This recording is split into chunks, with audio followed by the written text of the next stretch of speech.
Hey all right and welcome to all. Now आज का topic है ई रूपी के बारे में। ज़्यादा टाइम वेस्ट ना करते हुए डायरेक्ट मैं टॉपिक पे आऊँगा। ई रूपी क्या है? एक इलेक्ट्रॉनिक प्रीपेड सिस्टम है जिसको ई रूपी बोला जाता है और 2 अगस्त को प्राइम मिनिस्टर नरेंद्र मोदी जी ने इसको लॉन्च किया था। सिंपल भाषा में समझाता हूँ, बहुत सिंपल है।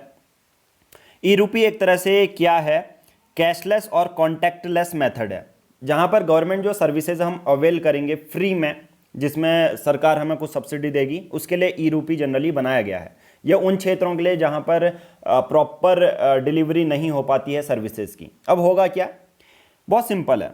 जैसे वैक्सीन लगने के लिए बेसिस पर सरकार ने कहा वैक्सीन 200 रुपये की लगेगी और 100 रुपये हम आपको देंगे ई रूपी के बेसिस पर। ये एक तरह से इलेक्ट्रॉनिक वाउचर होगा। अब ये एक क्यूआर कोड की तरह होगा और एसएमएस की तरह होगा। यानी कि होगा क्या? बहुत सिंपल सी भाषा में, आपका जो आधार नंबर से लिंक है, आधार जिस नंबर से लिंक है उस पर क्या आएगा? या तो एक एसएमएस आएगा या एक क्यूआर कोड आएगा। आप वो एसएमएस और क्यूआर कोड उस अथॉरिटी के पास ले जाओगे जहां पर वैक्सीन सेंटर, जहां पर आपकी वैक्सीन लगनी है। सिंपल सी बात है। अब वहां पर अथॉरिटी क्या करेगी? उस क्यूआर कोड को या एसएमएस को स्कैन करेगी, आपके फ़ोन में ओटीपी आएगा, 100 रुपये पूरा ट्रांजैक्शन हो जाएगा। यानी कि सरकार ने आपको एसएमएस भेजा, मतलब आपको रुपये नहीं कैश या डीबीटी आपको अकाउंट से नहीं निकालने पड़ रहे, फिर डायरेक्ट ही वो एसएमएस और क्यूआर के थ्रू आपका ट्रांजैक्शन हो जाएगा। तो ये समझ जाइए, ई रूपी इसी को कहते हैं।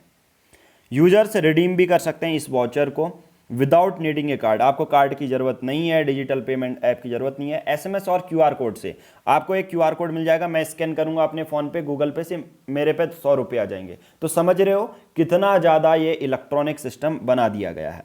नाउ एक और चीज़ याद रखना कि वर्चुअल करेंसी से ये कैसे अलग है। ई रूपी जो होगा वो एग्जिस्टिंग इंडियन रूपी बैक्ड है, मतलब भारत सरकार उसको बैक कर रही है और उतना ही रिडीम भी कर सकते हैं। 100 रुपये का ई वाउचर है तो 100 रुपये आपके फ़ोन पे आ भी जाएंगे, राइट। और एक तरह से वाउचर बेस्ड सिस्टम ये यहाँ पर देखने को मिलता है, unlike the crypto currency, right. अब ये आपके माइंड में होगा डेवलप किसने किया? आपसे डायरेक्टली पूछा जाएगा। ये एनपीसीआई ने डेवलप किया है on it's UPI platform. Collaboration किसके साथ है? Department of financial services, ministry of health and family welfare और नेशनल हेल्थ अथॉरिटी के साथ। इन तीनों ने मिलकर बनाया है, कोलैबोरेट करके ई रूपी बनाया है, राइट। अब आप कहोगे यार ministry of health and family welfare भी इसमें इंक्लूडेड है, फाइनेंशियल सर्विसेज तो ठीक है, क्योंकि जनरली हेल्थ के सेक्टर बहुत बार लोगों को, जैसे वैक्सीन का एक एग्जांपल दिया, हेल्थ के सेक्टर में बहुत सारे लोगों को प्रॉपर जो गवर्नमेंट की सर्विसेज नहीं अवेल हो पाती हैं, तो इस पर इनने भी कोलैबोरेट करके अपने डेटा दिया और ई रूपी अभी आपके सामने है। नाउ अब होगा क्या?